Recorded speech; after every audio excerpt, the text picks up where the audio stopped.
ভারতে অবস্থিত বাংলাদেশের সহকারী হাই কমিশনে হামলা ও সাম্প্রদায়িক উস্কানির প্রতিবাদে রোববার দলের কেন্দ্রীয় কার্যালয় থেকে ভারতীয় হাই কমিশন অভিমুখে পদযাত্রার আয়োজন করে বিএনপির ৩ সহযোগী সংগঠন জাতীয়তাবাদী ছাত্রদল, যুবদল ও স্বেচ্ছাসেবক দল।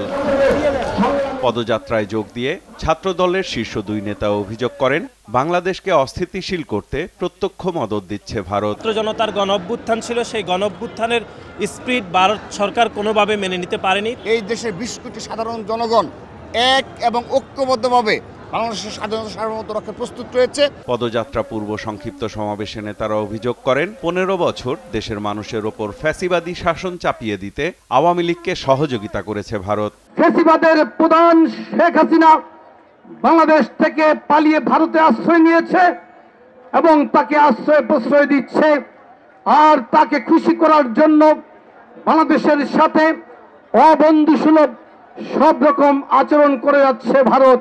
আমরা কখনোই ভারতের এই আগ্রাসনী মনোভাব আমরা গ্রহণ করব না।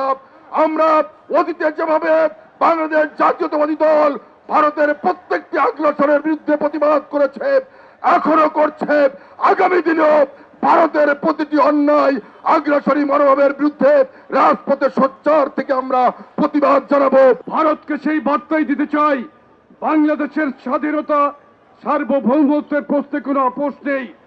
আমরা বিএনপির, যুবদল, স্বেচ্ছাসেবক দল, ছাত্র দলের প্রত্যেকটি নেতা কর্মী ইস্পাত কঠিন ঐক্য বাংলাদেশের স্বাধীনতা সার্বভৌমত্বের প্রশ্নে আমরাও আপোষহীন।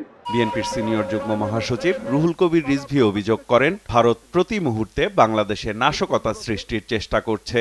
জনগণের প্রবল স্রোতের কাছে হাসিনা পালিয়ে গেলেন, সেই হাসিনাকে ফেরানোর জন্য ভারতের শাসক শ্রেণী যা করছেন, পৃথিবীর ইতিহাসে এবং রাষ্ট্রবিজ্ঞানের ভাষায় একবারে সরাসরি আগ্রাসন ছাড়া আর কিছু নয়। ওদের সাথে কেউ বন্ধুত্ব করতে পারে না, কারণ ওরা মুখে যাই বলুক, ধর্মনিরপেক্ষ বলুক আর সেকুলার বলুক, ওদের মনের ভিতরে হচ্ছে কট্টর হিন্দুত্ববাদী হিংসা ছাড়া ওদের মধ্যে কিছু নেই। আমি আগেই বলেছি, বিদ্বেষ পরায়ণ। চট্টগ্রাম দাবি করবে কি কারণে? তোমরা যদি ওইটা দাবি করতে পারো, তাহলে আমরাও দাবি করব আমাদের নবাব সিরাজউদ্দৌলার বাংলা, বিহার, উড়িষ্যা ফেরত দাও আমাদেরকে। ভারতীয় হাই কমিশন অভিমুখে পদযাত্রা দলীয় কার্যালয়ের সামনে থেকে শুরু হয়ে রামপুরা এলাকায় পৌঁছালে সেখানে আইনশৃঙ্খলা রক্ষাকারী বাহিনীর ব্যারিকেডের মুখে পড়ে বিক্ষোভ মিছিল। পরে সেখান থেকে বিএনপির ৩ সহযোগী সংগঠনের প্রতিনিধিরা ভারতীয় হাই কমিশনে গিয়ে স্মারকলিপি হস্তান্তর করেন। সাইফুল রিপন, দেশ টিভি, ঢাকা।